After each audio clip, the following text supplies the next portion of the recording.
Maliyaw assalamu alaikum an bɛ maliyɛn bɛɛ fo ka bɛɛ wale ɲuman dɔn wagati na Mali kɔnɔ ani Mali kɔ kan mɔgɔ mɔgɔ bɛ ko sigibɛn ka ouverture média lajɛ an ka chaîne YouTube ni an ka page Facebook fo ka taa bila Instagram siraw WhatsApp siraw mɔgɔ mɔgɔ bɛ ka lajɛ diɲɛ fantan ani naani fɛ an ka foli bɛ bila aw ye Maliyaw an b'aw fo ka wale ɲuman dɔn ka fɔ ka jɛmukan ni o daminɛnen ni o Thierno Décrypte ko Thierno ka walawala jɛmukan mun bɛ ni aw b'a kalama kɔrɔlen k'a fɔ a bɛ kɛ aw ye diɲɛ don o don ka taa ntɛnɛndonya la fo jumadonya kunnafoni minnu bɛ Maliyaw an b'a bakurubaw de fara ɲɔgɔn kan ni ka se ka walawalali kɛ an ka todunkan na walasa maliyɛn bɛɛ bɛ se ka faamuyali sɔrɔ cogo min na maliyɛnw an b'a ɲini aw fɛ a y'a partager kosɛbɛ kosɛbɛ sabula bi jamukan a ka di kosɛbɛ kosɛbɛ kuma minnu bɛna bɔ yan kuma barikamaw don a kuma bɛna maaw kalan a bɛna bɔ fɛn caman kalama bi jumadonya in na jumadonya mun ni a bɛnna mai kalo tile 14 san 2021 an bɛ o la bi maliyɛnw an b'a ɲini aw fɛ hali bi a ye dɔ fara partageli kan sabula ko bɛ dugu kɔnɔ waati na an kɛmɛ ka mun sɔrɔ ni ka bila an ka balan kɔnɔ bi ni an bɛna o di aw ma en temps réel maliyɛnw o fɔlɔfɔlɔ an kɔni kɛmɛ ka weleli bila fɔlɔ an ka Mali maaba dɔ ma ni ale kɛra ambassadeur ye kɔrɔlen ni maa caman b'a dɔn en même temps parti politique b'a bolo a cɛsirilen bɛ fana ɲɛtaga caman na an ka jamana kɔnɔ yan ni ale tɔgɔ ko Ɲankɔrɔ Ye Samake a b'an bolo kɔrɔ yan ani ale bɛna kari ɲɔgɔn na kosɛbɛ ka fɛn caman tarabaso ɲɔgɔn na Ye salamu alaikum. Walaikum salam. Somɔgɔw bɛ di? Alhamdulillah. Ba folikan jumɛn b'i bolo yani an ka don baro kɔnɔ? Folikan min bɛ n bolo comme an bɔra ka sunkalo seli kɛ n bɛ foli kɛ ka ɲɛsin Mali silamɛ bɛɛ lajɛlen ma farafinna silamɛ bɛɛ lajɛlen ani duniya silamɛ bɛɛ lajɛlen u ye su min seli mun kɛ Ala k'u ka barajiw kafari Ala ka u ka batow labi amina yarabi n bɛ dugawu kɛrɛnkɛrɛnnen don an ka jamana ye Ala ka Mali bɔsi amin Ala ka jiko nɔgɔya maliden bɛɛ lajɛlen Ala ka kuranko nɔgɔya maliden bɛɛ lajɛlen kɛnɛyaso ɲuman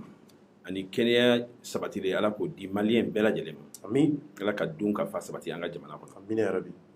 Ala ka san caman yira an na amin aw yɛrɛ fana Ala k'aw bolo mɛn aw ka baara la Ala ka si ni kɛnɛya di aw ma amin yarabi Ala ka dugawu minɛ merci ye ani bɛna babu sabati i b'an bolo plateau ka ɲininkali caman b'an bolo parce que kunnafoniw bɛ jamana kɔnɔ i b'a kalama an ka Mali gouvernement ko gouvernement kun cira sɔgɔmada in na k'a ko bɛna sigi sen kan i bɛ an bolo kɔrɔ yan ani bɛna tarabaso ɲɔgɔnnaw la o kɔfɛ i yɛrɛ ka baara kɛlen ɲuman minnu n'i y'o kɛ jamana kɔnɔ ka fouragew kɛ mɔgɔw ye dɔgɔtɔrɔsow fufalaki ko mun bɛ yen ko an ma deli k'a ɲɔgɔn ye de Ala ye Mali ta ne kɔni t'a dɔn ni maa y'a kɛ an da bɛna s'o ma o kɔfɛ fana UNT mɔgɔw bɛ grève la k'u bɛna grève daminɛ dɔgɔkun nata in an bɛna u ka ɲɛmɔgɔ dɔ wele donc ni ale ye Gite ye Mustafa Gite an bɛna ale wele a bɛna kɛ jamanadenw bɛɛ ɲɛna nin wagati na ko grève bɛna kɛ fo waati caman donc i bɛ i da bɛna don fana na ale ka ɲininkali kɔfɛ donc maliyɛnw nin de b'an bolo nin waati in na n kɛmɛ ka weleli bila maa mun fana ma o ye n ka marabolo ɲɛmaa ye a yɛrɛ b'ale dɔ kɔrɔlen ale bɛ kɛrɛfɛ yan walasa an da ka se ka se babu nafamaw ma ka se ka u ci ɲɔgɔn fɛ Jabijɛ yɛrɛ tari baasi t'i la baasi foyi tɛ n na marakakɛ faama tari baasi t'i la kɔni a n'a dakɔrɔsiw n'a nukɔrɔsiw somɔgɔw bɛ di baasi foyi tɛ seli don a jara wa a jara folikan jumɛn b'i yɛrɛ bolo folikan an b'a daminɛ ni excellence ye parce que il faut reconnaître que mɔgɔ ni excellence tɛ ɲɔgɔn sɔrɔ plateau kelen kan don o don o ma nɔgɔn dɛ donc n bɛ excellence fo kosɛbɛ ka wale ɲuman dɔn mɔgɔ dogoman tɛ Mali kɔnɔ Mali ko kan bɛɛ b'a kalama k'a fɔ k'a bɛ cɛsiri min na Mali kɔnɔ ani Mali ko kan bɛɛ b'o dɔn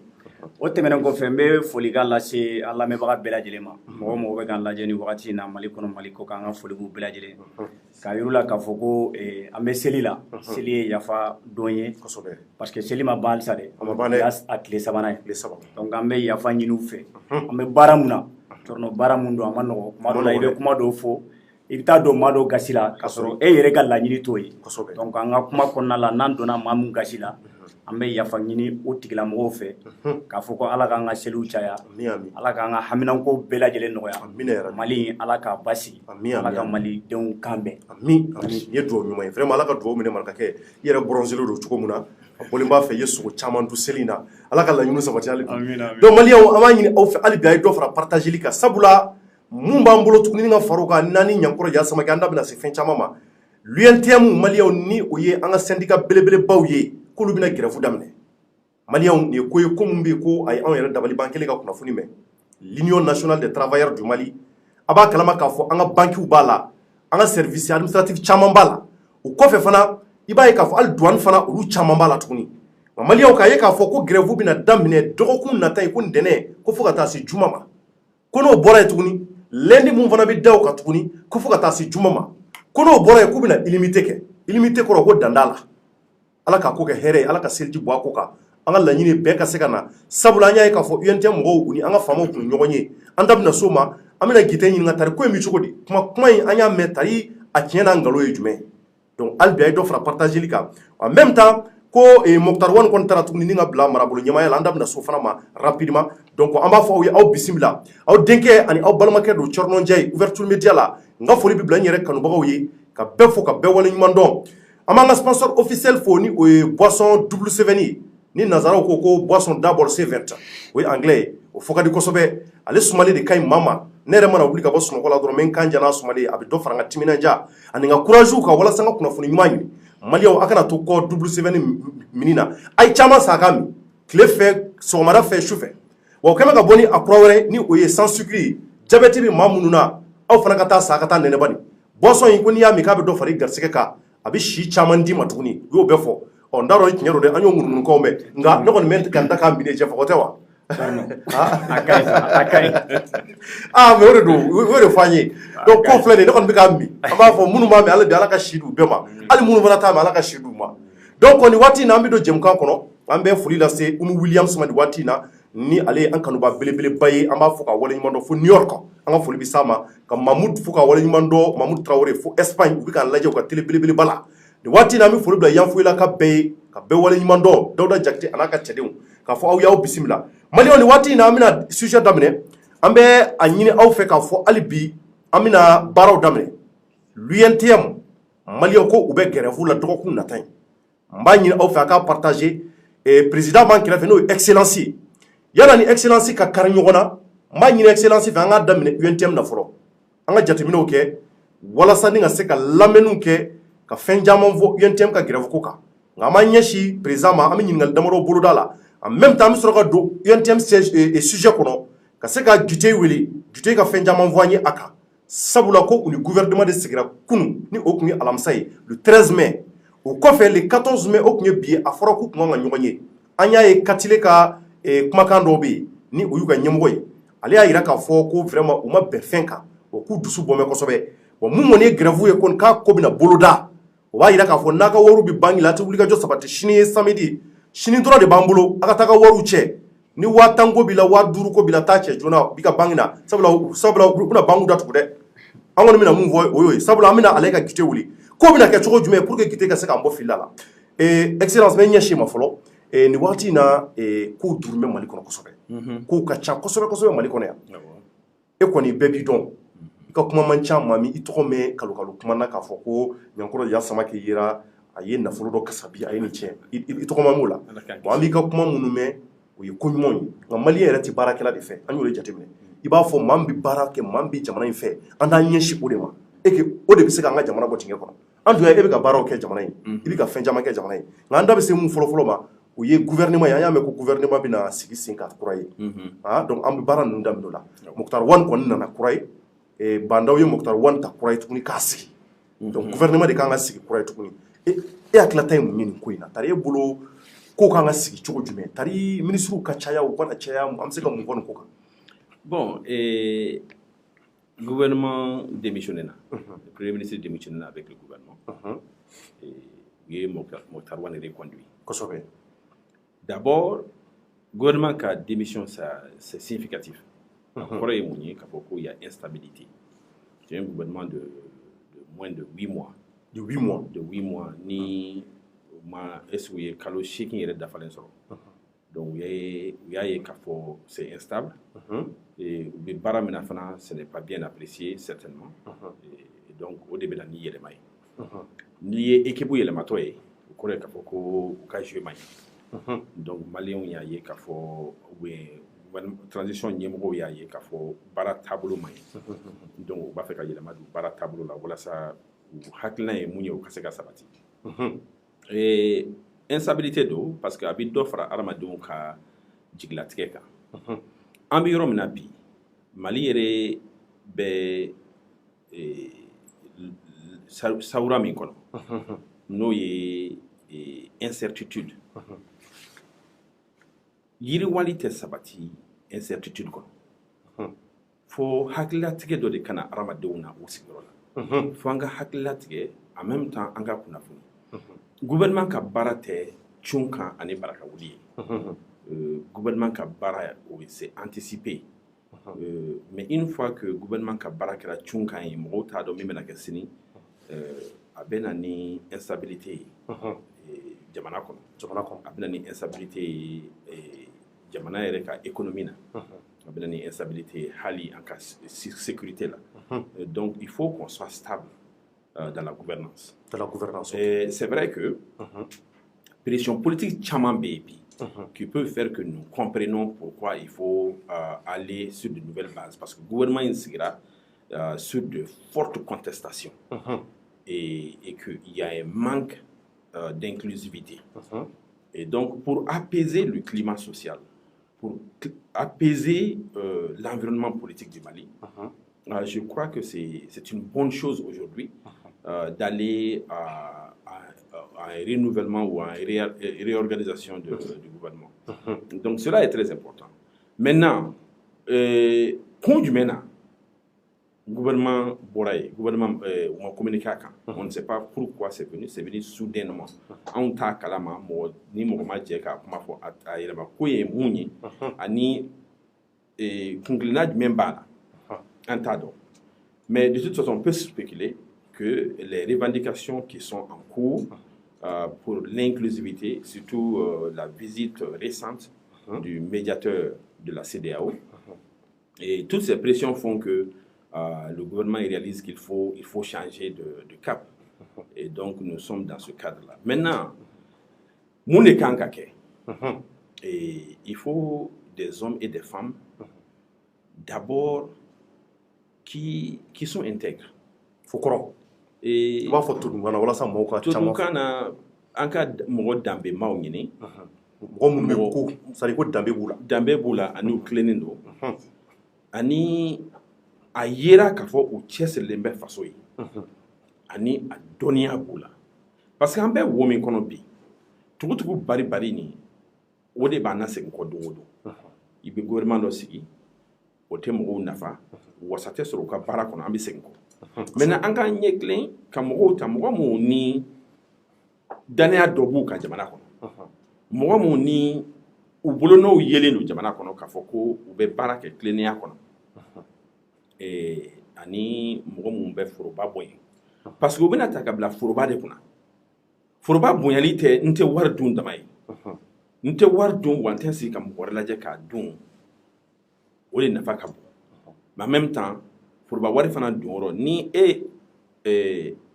cɔrɔ ye dɔrɔmɛ 5 ta k'i bɛ taa sugu la ni fɛn min kan ka segin mɔgɔ min n'o bɛ sugu dɔn o ka sanni fɛn bɛ caya ni ta ye aw bɛɛ bɛ wari kelen de bɔ aw bɛɛ bɛ dɔrɔmɛ 5 bɔ aw bɛɛ bɛ dɔrɔmɛ 20 bɔ aw bɛɛ bɛ dɔrɔmɛ 100 bɔ ka 100 fɛn sannen mɔgɔ min bɛ sugu kɔnɔna dɔn o ka sanni fɛn bɛ caya ni ta ye parce que a bɛ sugu dɔn a bɛ daw dɔn a bɛ feere fɛnw dɔn donc gouvernement ka dɔrɔmɛ 1 n'u y'a dun a kan ka maliyɛnw nafa ka se hakɛ mun na bɛɛ kan k'o dɔn donc ne fɛ u ka jateminɛ k'a la walasa an kana kɛ tan ni ka segin kalo joli de bɛ yen bi mais est-ce que yɛrɛ bolo kalo 8 na ministre bɛ se ka u ka kɛwalew kɛ ka yira parce que nin bɛna kɛ sababu ye u bɛna ministre caman galo ka bɔ yen bon kalo 8 dun est-ce que bolo maa bɛ se k'i ka kɛtaw bɛɛ yira kosɛbɛ jamana ko la non o de la n y'a fɔ n ko instabilité bɛ yen mais an bɛ cadre min kɔnɔ bi ministre ye kunnafugula de ye l'institution reste les hommes et les femmes de l'administration sont là. C'est une continuité. Donc, nous, bara mun damna ka ba olu tela segin koko parce que le gouvernement ou là, il y a les secrétaires généraux qui sont là-bas. Ministre c'est des nominations politiques. Mais un ministre aussi peut donner le cap dans son département. Maintenant, Tiendo, ni tu as donné on aurait pu aller jusqu'à 8 mois parce que transition des deux.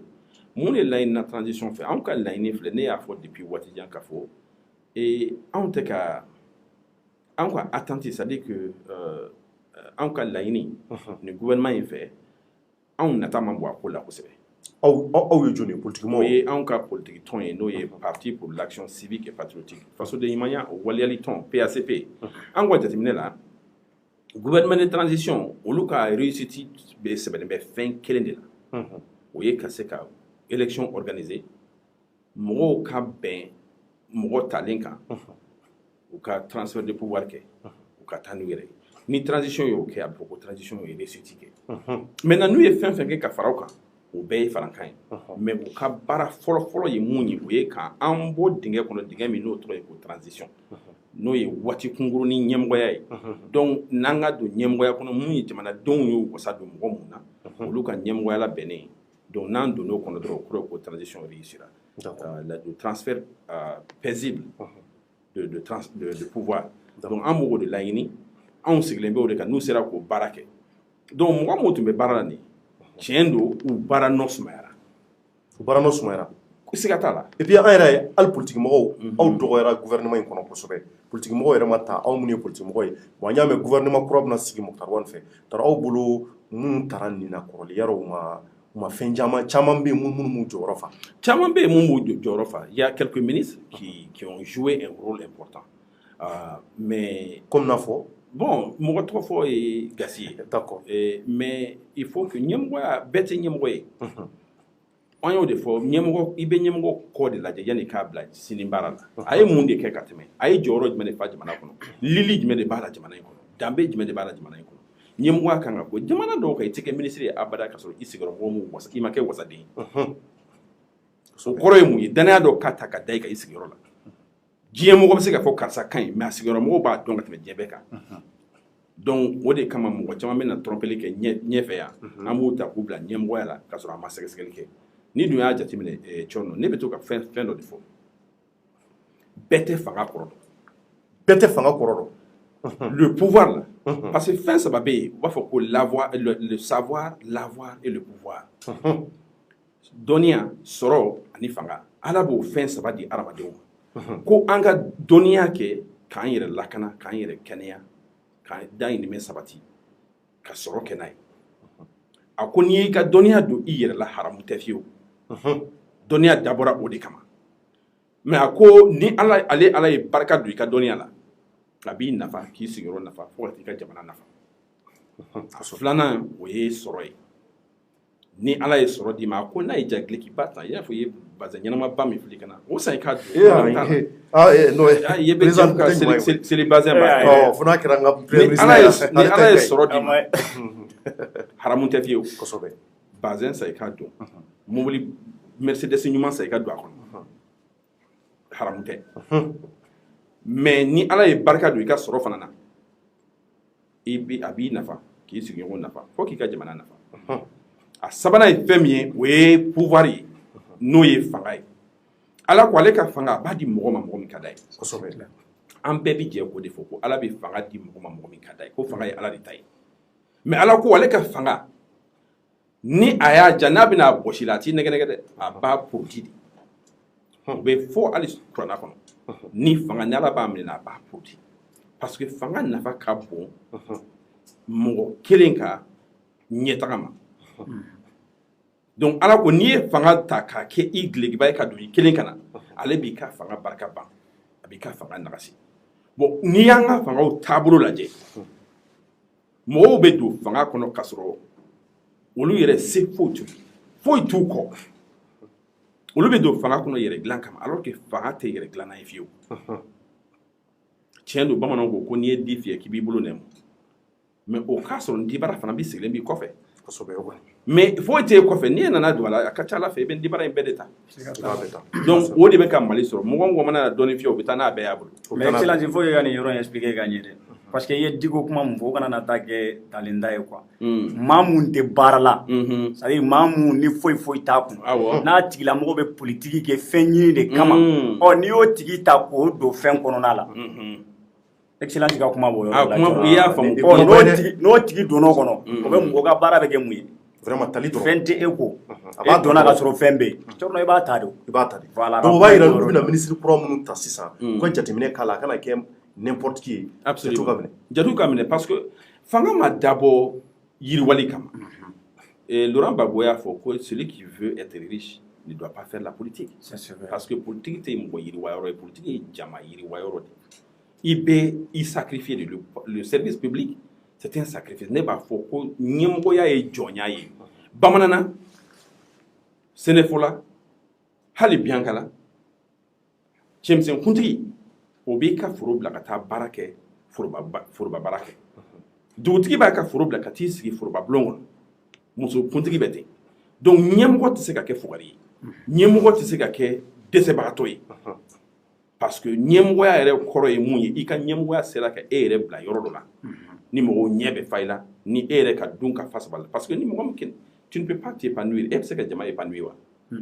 donc gele ha bodi kono fango jatimene c'est que barato ma doyate ne c'est que barato dendi ne bi c'est que barato dambe don nga beni joro misiri kono kosobe mais nam betran jol ma mi joro la misiri kono na tambo de c'est que tambo kosobe donc au kama au ka sur télé parce que Jeff Abadon ni an bɛ den di n'an bɛ muso di an dencɛ ma anw bɛ sɛgɛsɛgɛli kɛ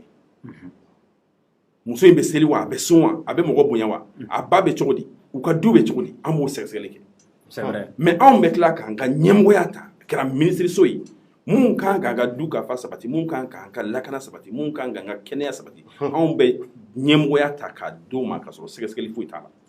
n'o bi n'o bolo an bɛ tila ka jigin o tigi la alors que jiginna bɛ anw de kan an ye jamana ɲɛmɔgɔw ta u tɛ fanga kɔrɔ dɔn u nan'u kɛ fanga kan k'a kɛ yɛrɛ bolofilala dumuni ye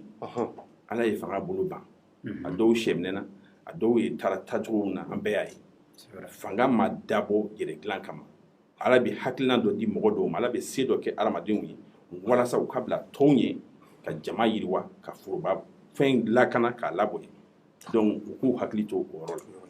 Merci excellence. Malien alibi ay do fra partager ka sabula ko be du kono ni wati excellence de bambolo ni o yesama ke mina kuma di jefjerma ama fo o ye ko de bi du kono premier ministre malien ni o anga marabolo nyamaye Mokhtar Wan atara kuray tuguni bandaw fe bandaw ya tatuguni ka ke marabolo nyamaye o kuma be du kono mako ko muna Mokhtar Wan tara tuguni na sorola ka marabolo yan ka se ka ci kada ni ministre kuraw ye tuguni munun be kubina jamana donga hake nyini jamana donga dekun ko wakila makuraw kangana nga Mokhtar Wan ko nana tuguni president ni o ye bandaw ye an b'a fɔ ka wale ɲuman dɔn sabula an ye kuma kelen mɛn bandaw ka jɛfa ka fango fɔ ko bɔlɔ kelen don an bɛ fɛ a ka bɔlɔ kelen a k'a sinsin hali bi a ka dɔ fara cɛsiri kan sabula jamanadenw ɲɛ bɛ olu de la u kana maa ta ka mɔgɔ kɛ minisiri ye maa mun bɛ yen ko solution t'a bolo excellence bɔra k'o de fɔ ni mɔgɔ bɛ ta f'a ka kɛ maa ye maa mun bɛ yen k'a bɛ jamanadenw ka hakɛ dɔn a bɛ jamanadenw ka dekun dɔn wa fanda tɛ n'i ye fanta ta ka taa bila ko ɲɛmaaya la fana a b'a ɲɛsin fɛn fɔlɔ ma o ye wari de ye a b'a pɔsi fa wari de la donc ko minisiri kuraw de bɛna ta tuguni caman ka laɲini y'a jira k'a fɔ ko minisiriw yɛrɛ kana caya fana a kɛ minisiri fitinin ye u kana caya Jefaga ɲininkali jumɛn fana bɛ bolo ka tɛnku excellence la nin niveau la yan'an ka taa ɲininkali wɛrɛ la sabula excellence ye baara caman kɛ a ye foragew jɔ a ye écolisow jɔ fo an ka minisiriw ka misali de ta kofa sugu kan an da tɛ se ka kɛ kumaba ye ten. Bon, mais excellence fo kosɛbɛ tuguni a bɔra ka explication caman di j'espère que je pense bien maa fɛn fɛn bɛ k'an lamɛn bɛɛ faamuyali sɔrɔ a ka kumaw la mais excellence n'i ye premier ministre in ka démission ta k'a lajɛ ka tila tuguni k'a reconduit est-ce que o t'a yira de k'a fɔ ko bandaw c'est à dire que premier ministre nali a ye kalo damadɔni min kɛ jamana kunna est-ce que bandaw t'a fɛ k'a yira k'a fɔ ko a bɛ tagabolo mun na o tagabolo de ka di ale ye wa vu que a y'a reconduit. Bon, lahala caman b'a kɔnɔ l'action gouvernementale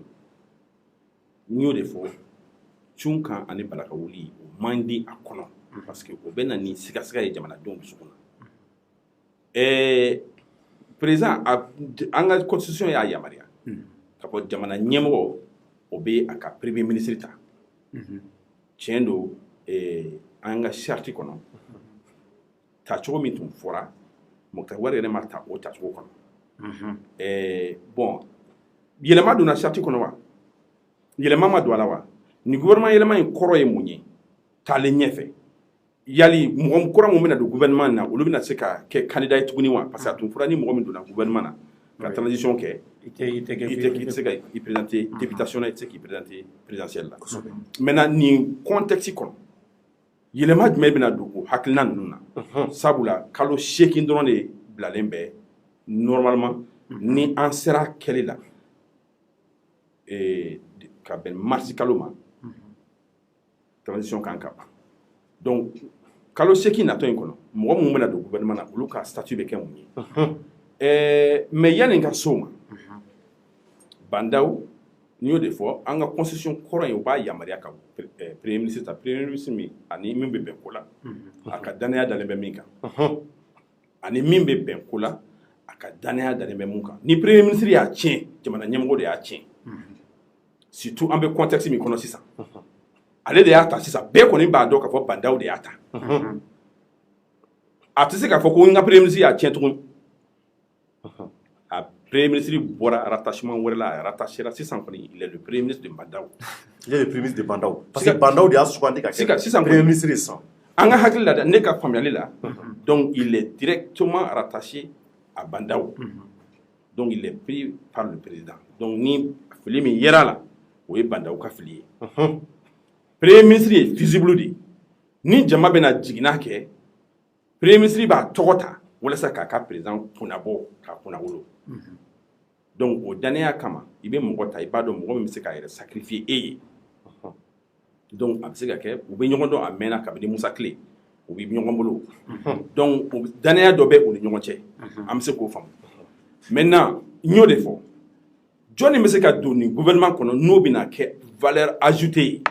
ni o bɛ se ka kɛ ka nafa dɔ lase Mali ma ka nafa dɔ lase gouvernement kɔnɔ ka nafa dɔ lase u yɛrɛ ma dɔrɔn tɛ o nafa ka bon adamaden ye nafa ka bon mais i bɛna mun de nafa lase malidenw ma gouvernement kɔnɔ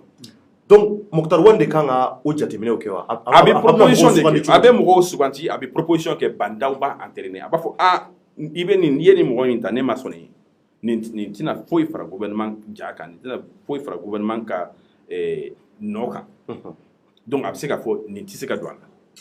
mais normalement le premier ministre propose ale bɛ mɔgɔw de suganti bon comme an bɛ contexte min kɔnɔ an y'o de fɔ le gouvernement est transitoire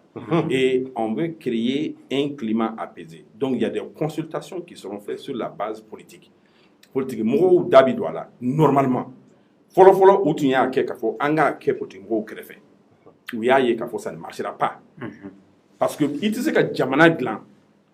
a fɛɛrɛtigiw kɔfɛ jamana dilanni fɛɛrɛ bɛ politique mɔgɔw de bolo olu de bɛ da ka sunɔgɔ ka wuli u hakili bɛ fɛn mun na o ye jamana in bɛ dilan cogo di olu a bɛ fɔ o ma ko déficit de dɔnniya déficit c'est à dire que dɔnniya dafabali mɔgɔ minnu tɛ fanga dɔn mɔgɔ minnu tɛ gouvernement baara ɲɛdɔn n'i y'a jateminɛ transition in kɛra olu de ye an ye transition gouvernement lajɛ an ye transition taabolo lajɛ k'a ta président yɛrɛ la Bandaw i bɛ taa sɔrɔ peut-être a ma de ka si ka miiri a la k'a fɔ k'ale bɛna dugu mara kuma tɛ jamana ma. a si ka t'o kuma in na. bon n'i ye jamana ta ka da o kun il faut être patient i tɛ se k'a fɔ ko ka don a kɔnɔ directement avec le même niveau de connaissance ka tɛmɛ mɔgɔ minnu b'a kɔnɔ nin y'a san yirika ye o de la ni ne ye politique mɔgɔ kuraw ye k'u pan k'u wuli k'u jɔ k'a fɔ ko politique mɔgɔw tɛ foyi ye politique mɔgɔw tɛ foyi ye olu dun b'a fɛ ka don politique kɔnɔ ko anw ye commerçant ye an bɛna don politique kɔnɔ mais il y a déficit d'expérience an bɛna jamana ta ka d'olu ma n'o y'an bila yɔrɔ min na an y'o laɲini dɛ parce que ils n'ont pas les connaissances requises d'hommes politiques moi je parle avec sincérité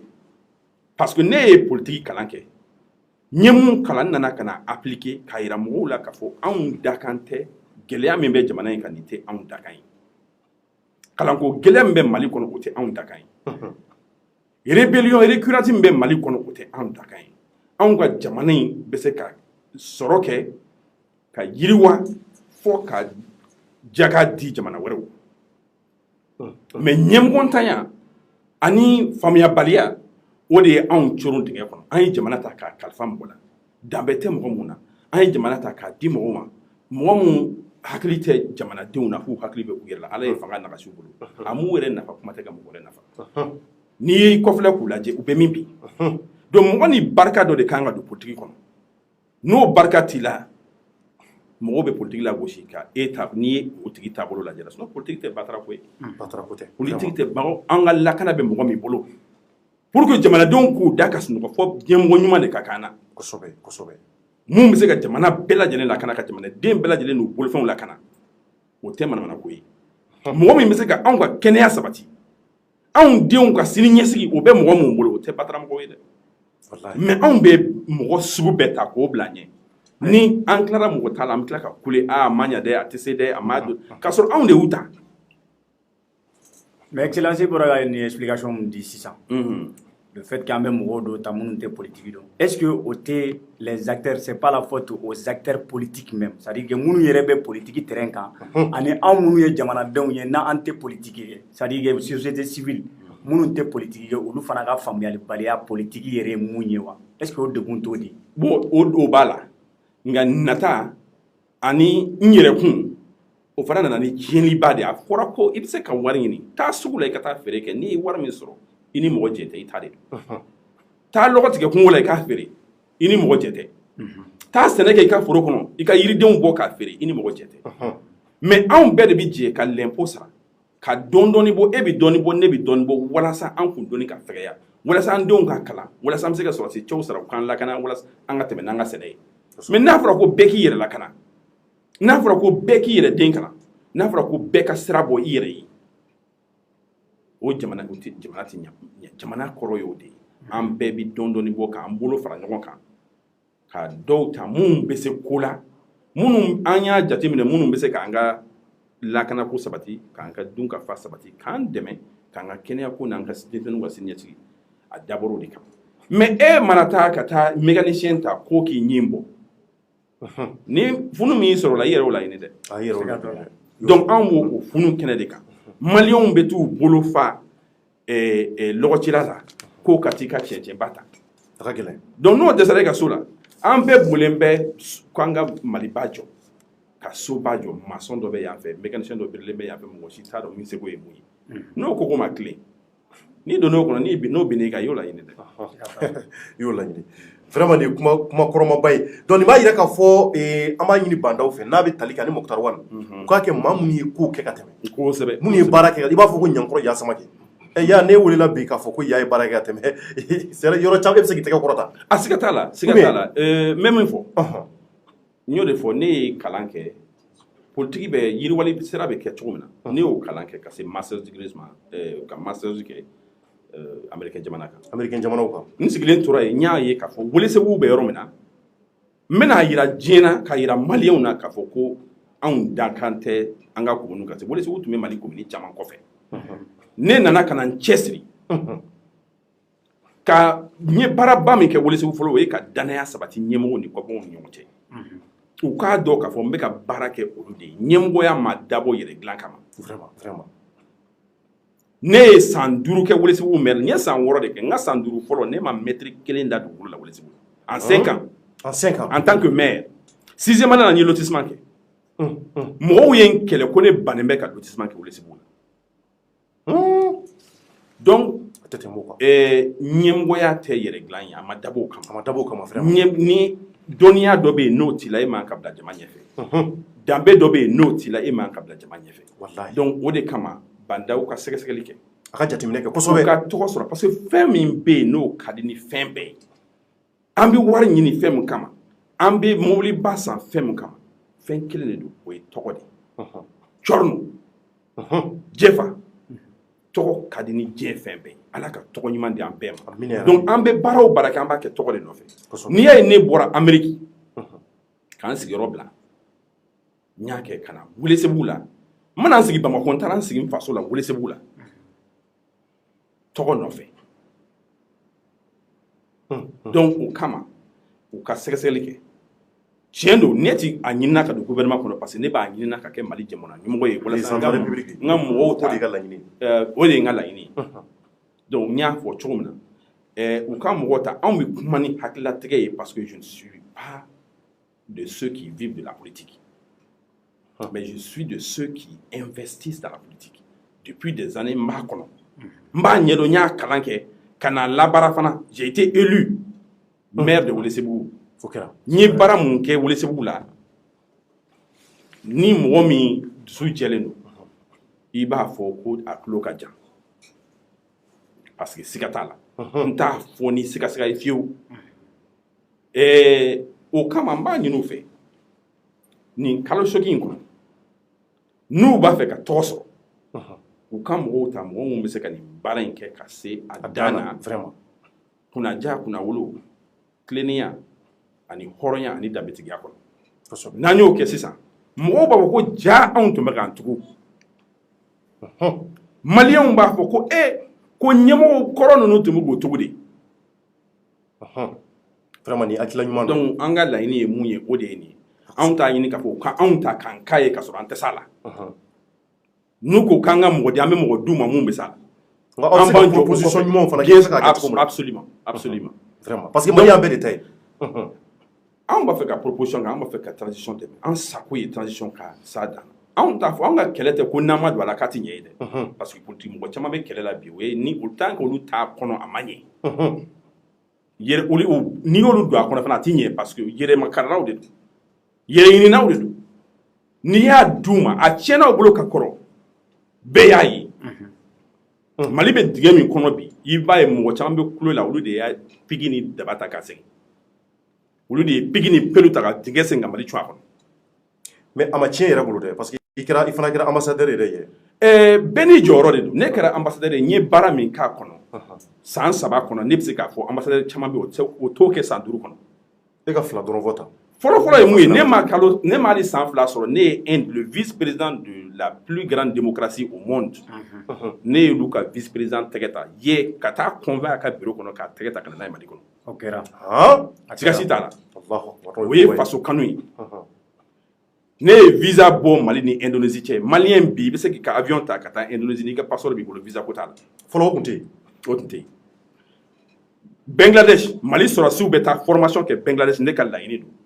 an ka sɔrɔsiw Mali sɔrɔsiw bɛ taa formation kɛ k'a sɔrɔ ne ma se o tun tɛ kɛ ne de taara laɲini u ka maliyɛnw sɔrɔsiw ta ka bourse di u ka taa kalan kɛ Bangladesh ne taara ne y'o kɛ en tant qu'ambassadeur donc n'i ko n ka kelen fɔ n ye 3 f'i ɲɛna i ye 3 fɔ mais n'a ka di n ye fana indien ka vice-président natɔ a ye assistance dɛmɛ bolo mun da Mali ye ambulance 5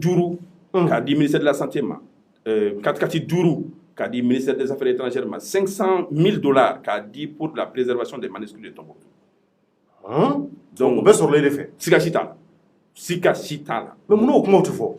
bon Mali tɛ wa mais ne yɛrɛ tɛ ne yɛrɛ ma nin kuma mɛn o a bɛ to ten ne yɛrɛ la Cɔrɔna an bɛ mɔgɔw jateminɛ a bɔra ka fɛn minnu kɔni fɔ a bɛɛ bɛ bɔlɔlɔ kan Mali kabini 2012 ATT ka régime u ye $100 millions u y'a ɲini Inde jamana fɛ a kan ka ɲini ni fɛɛrɛ mun ye diplomatie min kan k'a sɔrɔ an taara se fɔ 2015 la a ma sɔrɔ quand je suis parti ne taara Inde taara ka taa débloquer Francalien Séré le ministre de l'énergie ale ye Séré n y'a débloquer ale yɛrɛ dabali banna les Indiens ont engagé u b'a fɔ ma cogo di un prêt de 100 millions de dollars o de ye ka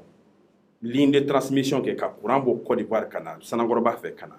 Bamako donc o sɔrɔla e de fɛ o financement sɔrɔ bon Mali y'a laɲini ne de y'a débloquer c'était bloqué pendant des années ne de taara ka taa diplomatie kɛ k'a débloquer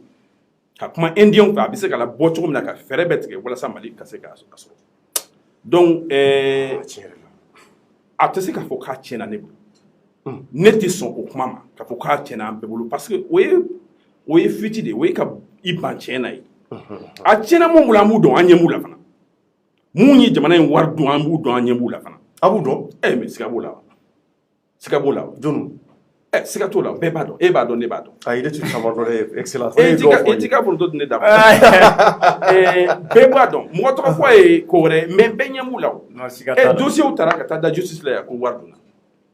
donc dossier bɛ yen c'est ça c'est ouvert moi c'est pas mon rôle de pointer du doigt des gens mais bɛɛ b'a dɔn donc ka ne n'olu ta k'an gosi bere kelen na a tɛ n kɔnɔ k'an gosi i bɛ na nɔgɔ dɛ o ye fu ye dɛ mun y'a dun bɛɛ b'u dɔn donc an k'u nɔ minɛ k'a fɔ ko IBK ka régime binna ko ne sen b'a la ko parce que n kɛra ambassadeur ye non o kɔrɔ ye ko administrateur fɛn fɛn bɛ yan k'o bɛɛ nɔ don non c'est pas vrai min y'a dun min y'a tiɲɛ bɛɛ b'o dɔn Mali kɔnɔ problème ye mun ye an tɛ waleɲuman dɔn n'an y'an ka baarakɛlaw an ka sɔrɔdasiw an ka administrateurs mun bɛɛ i cɛsiri faso ye n'an y'olu encourager parce que e ka taa mɔgɔ fila suruka fila bila i ka foro kɔnɔ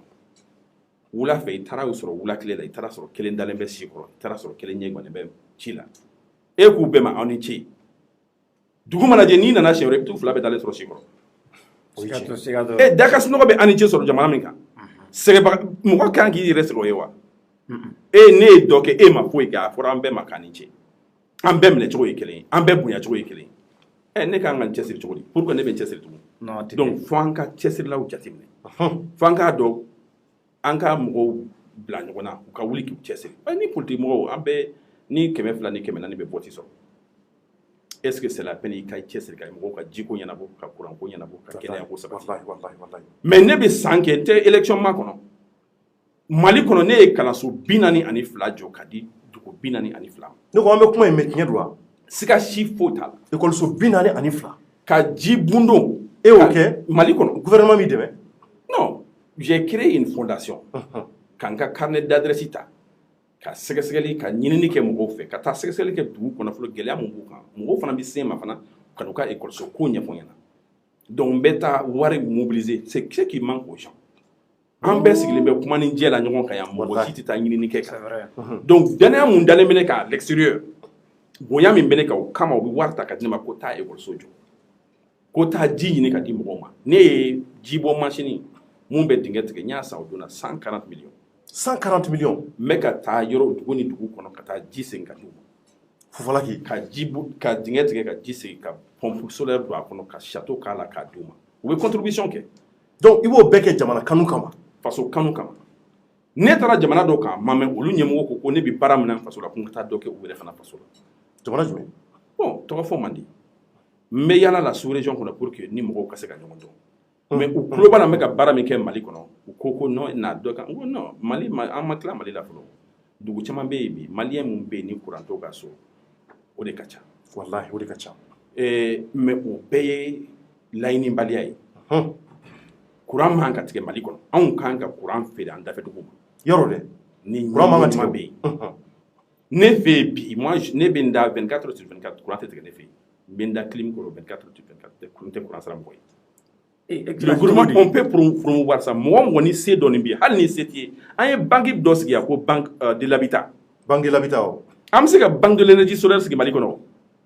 mɔgɔ mɔgɔ n'a ka di ye i bɛ énergie solaire sigi fɛ yen Mali bɛ se ka fɛɛrɛ tigɛ n'e ka énergie min bɛ yen ni a bɛ jeni fu o tɔ bɛ se ka reverser énergie kan donc maliyɛn fɛn fɛn bɛ ni se dɔɔnin b'a ye o bɛɛ bɛ se ka énergie solaire sigi a ka so bi mais mun e t'o fɛlɛ d'an ka ɲɛmɔgɔw ma gouvernement ma parce que kɔsa in na ministre bɔra k'a fɔ ko fo miliyari 2,000 dɛ ou bien ko musée dɔ ye anw yɛrɛ y'o ye cogo min na mɔgɔ bɛ sɔn ka si jɛ anw si bɛ jɛ jamana in kɔnɔ e kan ka énergie feere jamana wɛrɛ ma c'est à dire que ko bɛɛ mɔgɔ tɛ kɔ tigɛ ni walidusu ye n'i y'i kɛ ba kan walidusu la ka sɔrɔ e tɛ se ji la i b'i to a la n bɛ min f'i ɲɛna mɔgɔ tɛ ka ta ka bila baara la c'est pas l'homme qu'il faut à la place qu'il faut dans ce pays c'est l'homme que je veux à la place que je veux donc gɛlɛya bɛ jamana in taabolo la je te jure n'i y'a ye ne bɔra Amérique ka na n sigi Mali kɔnɔ dusu de y'a kɛ ɲɛtaga min bɛ ka kɛ yɔrɔ tɔw la ɲɛ bɔra o de fɛ n ko ne b'a fɛ ka na ni ɲɔgɔn kɛ Mali kɔnɔ n ko mais n tɛ taa n pan k'an jɔ kɛnɛba ka Bamakɔ ko n bɛna Mali bɛɛ dilan fɔlɔ n bɛ taa yira maliyɛnw na n faso la fɔlɔ an ka dɔ kɛ Welesebugu la donc ne taara Welesebugu k'a sɔrɔ an bɛ yɔrɔ min na n ye n cɛsiri ka laɲini kɛ ka don Welesebugu kɔnɔ ne bɛ taa tuma min na o y'a sɔrɔ lycée public tɛ Welesebugu la le grand lycée public de Welesebugu ne de taara ɲini ka na n'a ye Welesebugu la avec le gouvernement bien sûr parce que financement bɔra extérieur la ka na le grand hôpital de Welesebugu a dira ne de ma ka Welesebugu ballontan terrain clôturé après plus de 15 ans o bɛ ka laɲini k'a la a ma se ka kɛ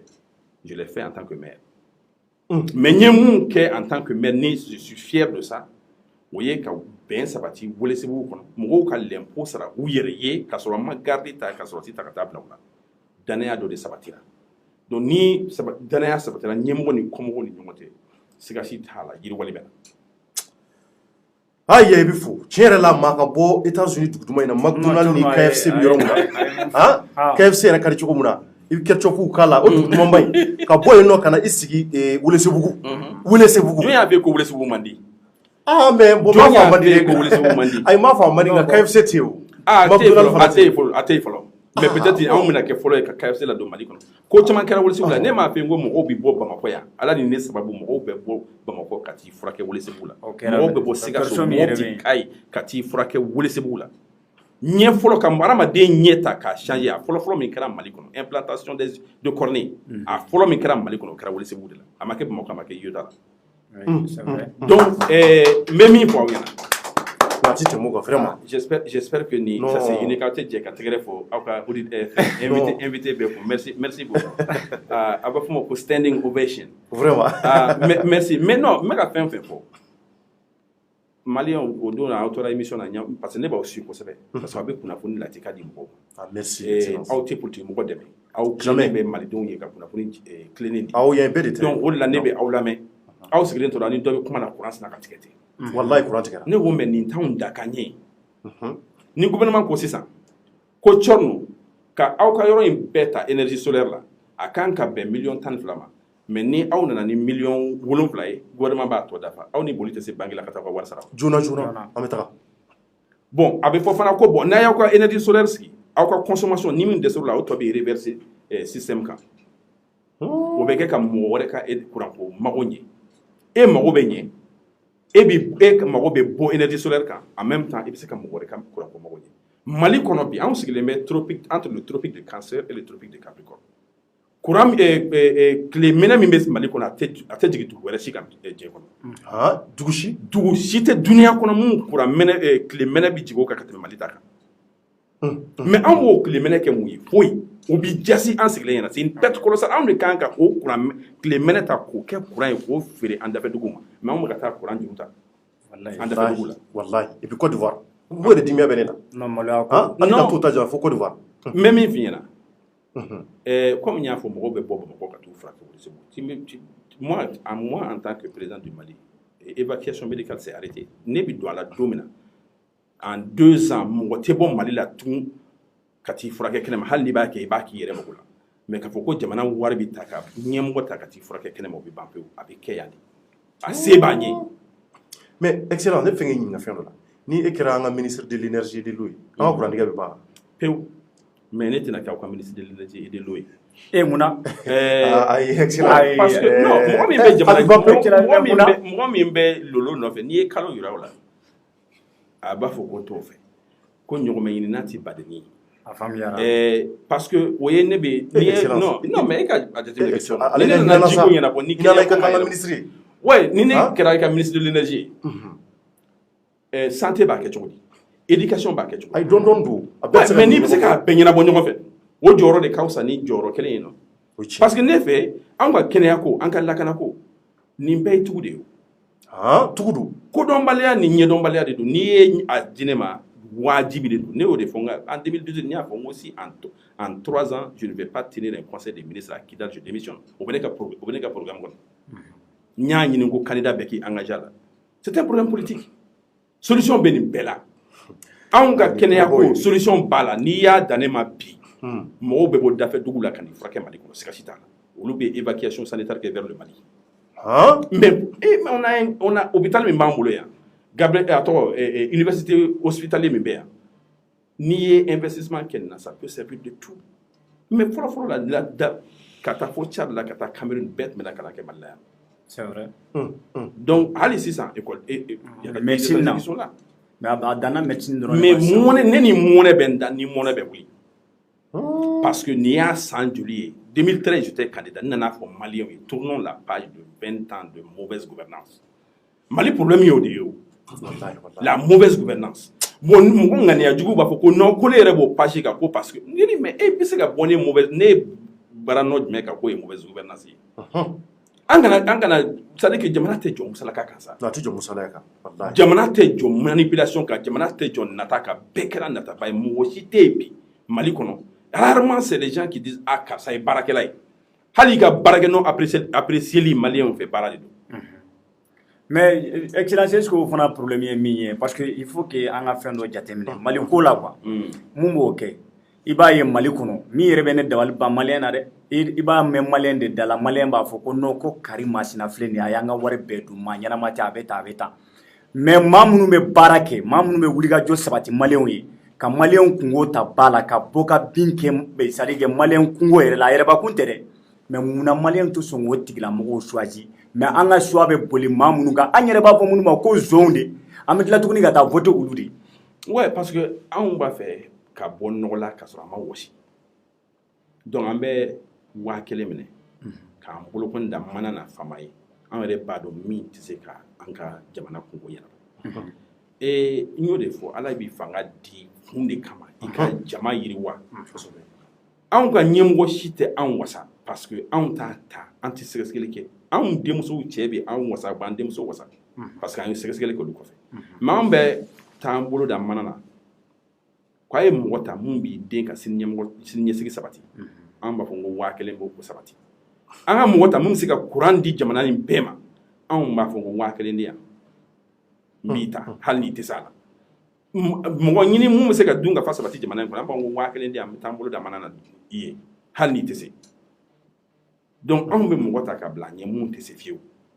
n'o tɛ an y'a fɔ k'an sinsin a kan k'a fɔ ko ɲɛmɔgɔ mun ni aw bɛ k'a ta 2013 la ne ka vidéo bɛɛ a y'a lajɛ n t'a fɔ ni sigasɛgɛ ye fiyewu ne b'a fɔ k'a ɲɛ tilew ma k'a fɔ n'i tɛ se i tɛ se o ye anw ka ne ka nouvelle culture c'est à dire n ye mun fara n ka culture kan o ye culture anglo-saxon ye k'an tilen k'a fɔ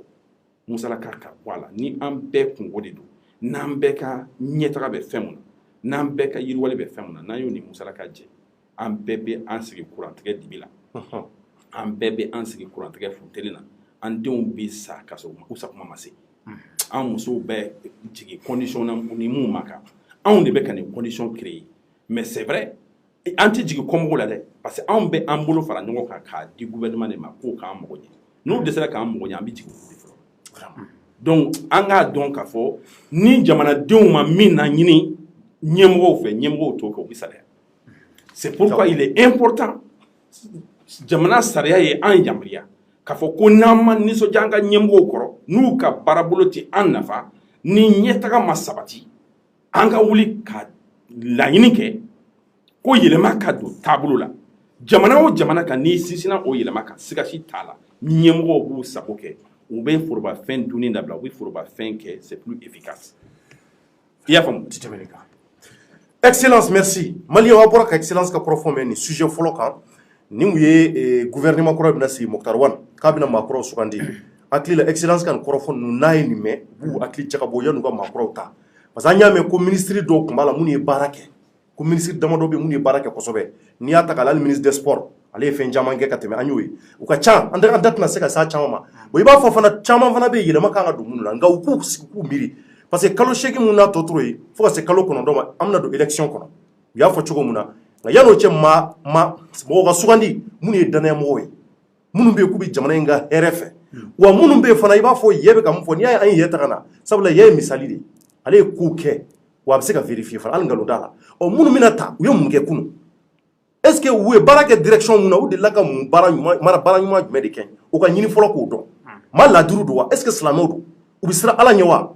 est ce que u dalen b'a la k'a fɔ ko n'u bɛnna jamanadenw kan ko u bɛ ɲininka a la lahara wa est ce que u dalen b'o la est ce que u b'u ka jamana fɛ fɔlɔ kuma b'o yɔrɔ de la donc k'a jira k'a fɔ nin ko mun ni a bɛ sen na Mokhtar Wane ale kɔni kɛra marabolo ɲɛmaa ye tuguni donc k'a jira k'a fɔ an bɛna an sigi a la ni gouvernement sigira minnu bɛna fɔ a kɔnɔ an bɛna o di aw ma maliyɛnw an bɛ taa UNTM kɔnɔ l'Union nationale des travailleurs du Mali maliyɛnw nin waati in na UNTM mɔgɔw dusu bɛ kosɛbɛ k'a jira k'a fɔ nin waati in na l'UNTM maliyɛnw ni o ye Union nationale des travailleurs du Mali ye k'u bɛna grève boloda grève mun bɛ yen ko u bɛ fɛ ka jamana paralyser tuguni Allahu akbar maliyɛnw de ye ko ye dɛ anw ka jamana anw ka ba Maliba Mali bɛ gɛlɛya mun kɔnɔ tuguni n'a fɔra UNTM fana bɛ fɛ ka a fana bolo don kɛlɛ la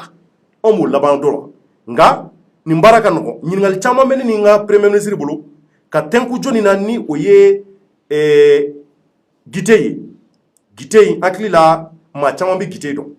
ale bi UNTM kɔnɔ en même temps fana école karamɔgɔw ka jɛkuluba dɔ fana bɛ o ɲɛmɔgɔ don donc an bɛna Mustafa Gite wele an bɛna ɲininkaliw tɛnku a la tari ni gouvernement bɛnna mun de kan tari grève in a bɛna taa laban don jumɛn parce que an y'a mɛn ko dɔgɔkun fila k'o kɔfɛ ko illimité fana bɛ illimité kɔrɔ dande mun na tuguni ha ala k'an ɲuman bɔ a la n'a gɛlɛyara an hakili la an na fura ɲini ko ninnu na o tɛ wa jɛ faga Burkina ka surun an na Sénégal ka surun an na Côte d'Ivoire ka surun an na mais an bɛ dugawu de kɛ ala k'a nɔgɔya an tɛ taa yɔrɔ si a ye ala k'a nɔgɔya dɔrɔn o de y'an ka laɲini su ni tile nka nin waati in na nin ko de bɛ sen na l'UNTM k'u bɛna grève boloda donc an bɛna Mustafa Gite an filɛ k'ale sɔrɔ nin waati kunkurunin na Mustafa Gite somɔgɔw bɛ di nba n cɛ kɔri baasi t'i la tɔɔrɔ tɛ nba maliyɛnw bɛɛ tulo b'i la nin waati in na ouverture média plateforme bɛɛ sanfɛ donc an bɛ fɛ i k'i présenter Mustafa Gite i bɛ jɔyɔrɔ jumɛn fa UNTM na ne tɔgɔ ye Mustafa Gite ne ye UNTM secrétaire aux revendications ye d'accord maintenant an y'a ye ko kunun k'aw ni ani Mokhtar Wane ka maaw sigira ka kuma n'o ye gouvernement ye k'a ye fɛn caman fɔ a kun fɔra ko bi fana k'aw kun kan ka kuma tuguni bon aw nana mɛn k'a fɔ ko aw ma bɛn fɛn kan k'aw bɛna grève boloda o bɛɛ kɔfɛ tuguni i bɛ se k'i da don a ko ninnu na k'a ɲɛfɔ an ye wa walasa an ka faamuyali sɔrɔ Thierno depuis avril kalo tile 26 an y'an ka préavis de grève déposé gouvernement ka tableau sanfɛ o préavis de grève min déposera sariya ko i b'a déposer tile 15 yanni ka grève déclenché ayiwa u y'u ka sago bɛɛ ta u y'u ka temps bɛɛ ta u ma kuma an fɛ kunun de a fɔra an ɲɛna ko sigikafɔ bɛ yen anw taara nka kunun sigikafɔ ma kɛ a taara kɛ ni dɔgɔyalima ni nɛni ni menace ni intimidation de ye ministre du travail maître Haruna Touré ale ka kumaw na kunun a ko ko sariya bɛ olu bolo transition mɔgɔw bolo gouvernement de transition mɔgɔw bolo sariya min bɛ se ka to olu bɛ se ka manifestation minnu bɛ kɛ marche ni manifestation wɛrɛw k'olu bali o sariya kelenw bɛ to ka to olu fana bɛ se ka hali grève yɛrɛ bali o ye sariya jumɛn ye donc ayiwa ale de b'o sariya dɔn o ko nous disposons des arsenaux juridiques pouvant empêcher les manifestations les grèves et autres marches ok peut-être u ye état d'urgence min décrété t'a sɔrɔ o de don d'accord allons-y bon ni état d'urgence ni grève ti ɲɔgɔn fankelen fɛ o manifestation ko allons-y Gite allons-y bon maintenant ale ye o kuma de fɔ anw fɛ nin tɛ kuma ye an bɛ se ka kuma min latɛmɛ ten min b'an fɛ an kun n'an kan cɛ an y'a f'u ɲɛna ŋaniya min b'u kɔnɔ an k'an b'a dɔn o ye ŋaniya jumɛn ŋaniya min b'u kɔnɔ tɛ dɔwɛrɛ ye o k'a fɔ k'u bɛna INTM ci k'a fɔ k'u bɛna INTM tan ka yɛrɛ kɛ k'a fɔ ko u tɛna INTM sago kɛ transition in kɔnɔna na o kunnafoniw o ɲɔgɔnye misɛnmaninw kɛra dogo la primature kɔnɔna na kɛra fo sanfɛla la an b'olu kalama parce que olu bɛ ɲina min kɔ syndicat INTM tɔnden bɛ jamana baarakɛyɔrɔ fantan ni naani bɛɛ lajɛlen na donc n'u ye kuma o kuma fɔ dugu kɔnɔ anw b'a mɛn u bɛ ɲina ko an ka tɔndenw de bɛ yen kunnafoniw caman kun b'an bolo bon o de y'a to an ye PV min signé février kalo tile 5 fo ka n'a bila an bɛ mois de mai min na bi bi in na tile 14 ayiwa taamamɛnɛ sisi ma bɔ bon u ka ɲɔgɔn ye fana na u y'a fɔ k'u bɛna intimidation kɛ ka bagabagaliw kɛ an y'o fana mɛn o fɛɛrɛ de kun b'u ministre y'o de kuma fɔ ministre ye kuma min fɔ kuru ministre ka fɔlen tɛ o k'o de labɛnna k'a fɔ a ɲɛna a fɔ tan awɔ a fɔra ministre ɲɛna k'a ka fɔ tan ministre ka kuma tɛ an tilal'o analyse la o mais dalu jumɛn b'aw bolo o la dalu min b'an bolo n y'o de f'i ye Thierno n k'i ma INTM tɔnden bɛ Mali cakɛda bɛɛ lajɛlen na ko o ko min bɛ kɛ gundo kɔnɔ a bɛɛ bɛ na ɲɛfɔ anw ɲɛna an b'a bɛɛ kalama fana donc an ye an ma mankan kɛ kunu conciliateur yɛrɛ de ye y'a ye ko bɛ ka taa cogo min na nin ko in taabolo man ɲi olu ko bon k'u b'a ɲini anw fɛ ko an ka taa bi bɛɛ ka bɛɛ lajɛlen ka taa kunu bi 10 heures an ka na an ka ɲɔgɔn sɔrɔ yen ayiwa o ye dialogue ye donc n'i bɛ négociation kɔnɔna na i tɛ bɔ salle kɔnɔ tan donc i bɛ sɔn kumaw ma an bɔra parce que kunu yɛrɛ de olu ka mémorandum défensif fana dira anw ma salle kɔnɔ bon anw nun ta cir'u ma semaine kelen ka kɔ o ma bon hali an convoqué len k'a fɔ ko kunu an ka na an y'a ye réseaux sociaux de sanfɛ yani dugu jɛlen cɛ vers 14h10 comme ça de avis nana anw ka yɔrɔ la donc en fait sabotage kun b'a ko kɔnɔ an y'a faamuya donc an taara bi an nana an ko ayiwa an bɛ se ka kuma ni an bɛ se ka continuer ni ko ye an ma kunu incident min kɛra an da ma mɔgɔw la yɛrɛ parce que an kɛmɛ ka disposition wɛrɛ ta olu kama awɔ n'i ko ko mɔgɔ ma k'i b'anw menacer parce que menace de don n'i ko k'i b'an menacer an fana an bɛ jɛkulu minnu na diɲɛ kunkan na n'o ye lusa ni OIT ɲɛna an b'olu fana sɛbɛn organisation internationale des travailleurs an b'olu fana écrit an y'olu saisi yɛrɛ ka ban. Ah, a y'olu saisi? Ouais, an y'olu saisi parce que comme nin kɛra nin ye menace de don aw fɛ tulonkɛ ko don anw fɛ anw syndicalistes fɛ nin tɛ tulonkɛ ko ye parce que a fɔra ministre ɲɛna a k'a fɔ de. Bon maintenant an taara bi an ma kuma yɛrɛ kan an sigira an ko an bɛna point daminɛ ayiwa ne an ye point fɔlɔ kɛ mais yanni an ka don kuma na an ko ma ayiwa an kɔni an b'a f'u ɲɛna a y'an wele an nana bi 10 heures mais conciliateur aw bonya kama an nana parce que o bɛ dialogue kɔnɔna na mais ni 12h30 kɔni sera an tilala an ma tila an m'an ka kasa kuru an bɛ taa an ka grève préparer an y'o de fɔ an ma tɛmɛ heure 2 tilan kan o de don. Donc an ye point fɔlɔ daminɛ an y'o discussion fɛn kɛ n'o ye harmonisation des primes et indemnités ye u da magar'o la u ye ka kuma fɔ ko vraiment an jo don revendication ye vraiment disparité bɛ primes ni indemnités ni ɲɔgɔn cɛ cakɛda caman na ko man kan vraiment o man kan jamana kɔnɔna na mais u b'an deli an ka conférence sociale ma kɔnɔ an ka taa n'o kuma ye yen nɔ bon olu y'a lajɛ vraiment o de bɛ se ka bɛn kuma kisɛ kelen t'u da. mais doléance foyi tɛ yen k'aw bɛnna mun kan. n ko point fɔlɔ an ma tɛmɛ point fɔlɔ yɛrɛ kan an y'o kɛ désaccord ye 12h30 sera an y'an ka kasa kuru. tiɲɛ la mais a ka doléance nafamabaw tun ye mun ye. doléance nafamabaw tun ye minnu ye n bɛna olu f'i ɲɛna olu ye parce que ni grève ni sera grève in na point 7 de taara. point 7. point 7 de taara ka fara an ka PV de conciliation in kan.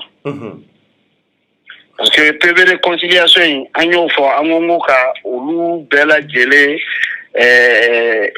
concrétiser. Donc n'i y'o jateminɛ o kun ye point 9 ye ani sous point 6 ɲɔgɔn na. Bon mais zena ta in na an ko non seulement bɛnkan min kɛra u ko bɛnkan lawaleya filanan ye min ye bɛnkan minnu fana dati surunyana u ka o fana lateliya pour que an bɛ se ka tulo la joona ani an ye coma taxe ta an ko coma taxe di yɔrɔ min na bi na il faut que gouvernement de transition ka coma taxe ta a tɛgɛ ma a tɛgɛ la ka se ka baarakɛlaw bɛɛ sara ka tila ka a fɛɛrɛ kɛ ka dabari kɛ min b'a to usine bɛ se ka redémarrer ka se ka production kɛ tuguni délai surumani kɔnɔ. D'accord. O bɔlen ka tila ka prime de judicature ko o di greffier ni secrétaire de greffe ni parquet ma hakilina min ye anw fɛ harmonisation ye n'o b'an ka point fɔlɔ kɔnɔna na ka prime da kɛ ɲɛ ka prime harmoniser an tilala fana k'a fɔ ko min ye ministère de l'administration territoriale ye ale ye baarakɛla mɔgɔ 22 bɔ a place la conseil des ministres fɛ le 18 décembre décret fɛ k'olu bila o place la k'u segin ka na u nɔ na parce que u wulila k'a fɔ parce que u ye grève de kɛ donc u ye convention violé u man kan ka mɔgɔ wuli ka bɔ i place la parce que i ye grève kɛ bon min ye fonctionnaire des collectivités mɔgɔw ye n'o ye administration territoriale ye n'u bɛ cadre de l'administration générale kɔnɔ olu u ka saraw k'u bɛɛ u ka sarakɔrɔ minnu bɛɛ bi ye ani musaka misɛnnin ninnu k'o bɛɛ saraw ye joona joona ka tila ka bɔ o la ka na don accord min signena agence développement régional fɛ n'a bɛ fɔ o ma ko ADR k'olu fana ka saraw kɛ parce que ani plateforme mɔgɔw ni greffier ni secrétaire de greffe ni parquet de ye nin point ninnu kɛ k'o déposer.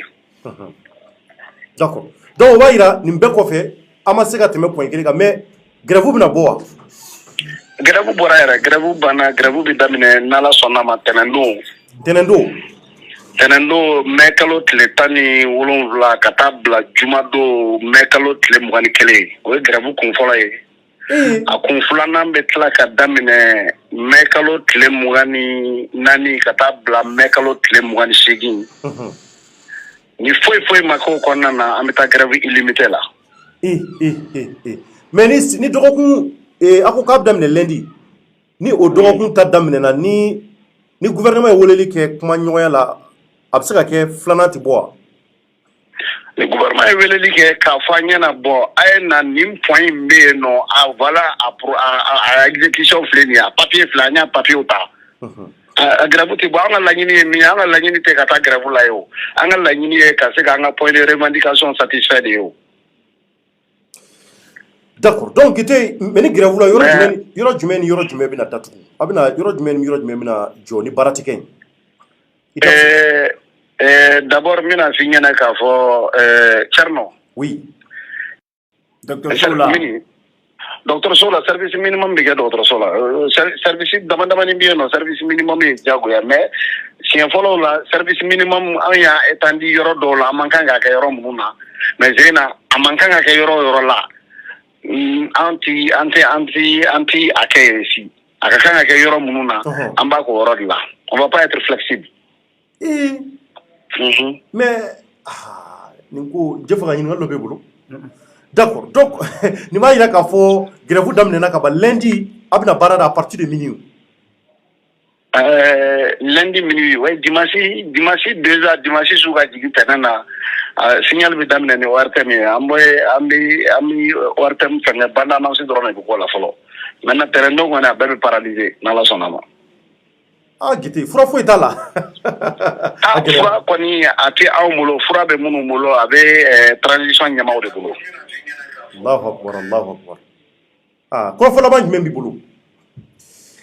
Kuma laban min bɛ ne bolo k'a fɔ dɔrɔn an ka militants ɲɛna fan bɛɛ lajɛlen u k'an ka mot d'ordre suit k'a fɔ an ka laɲini kɔnɔna na hali balo ni courant sɔngɔ ni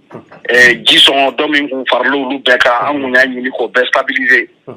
donc an ye nin dabɔ baarakɛlaw ka se ka lafiya an ye nin dabɔ an ye sɔrɔ a tɛ di INTM tɔnden bɛɛ lajɛlen ma dɔrɔn hali minnu t'an fɛ a bɛ di olu ma maaw tɔɔrɔlen don jamana kɔnɔ mɔgɔw ɲaninen don jamana kɔnɔ donc k'u bila u ka hakɛw kɔnɔ an ma fɛn wɛrɛ ɲini o kɔ. D'accord Gite maintenant comme gouvernement yɛrɛ conduira bi kungo k'i bɛ fɛ ka dakuru damadɔ f'o la tari kuma jumɛn i bolo la an y'a ye bandaw ye Mokutari Wani sigi kura ye ministre kuraw bɛna nalen i bolo peut-être n'olu nana est-ce que fura tɛna sɔrɔ a ko la wa? Thierno. Oui Gite. Ni kɔni ye ninnu ye théâtre bɔlaw de ye sa théâtre de ye c'est mise en scène de don. Mise en scène. E bolo wa?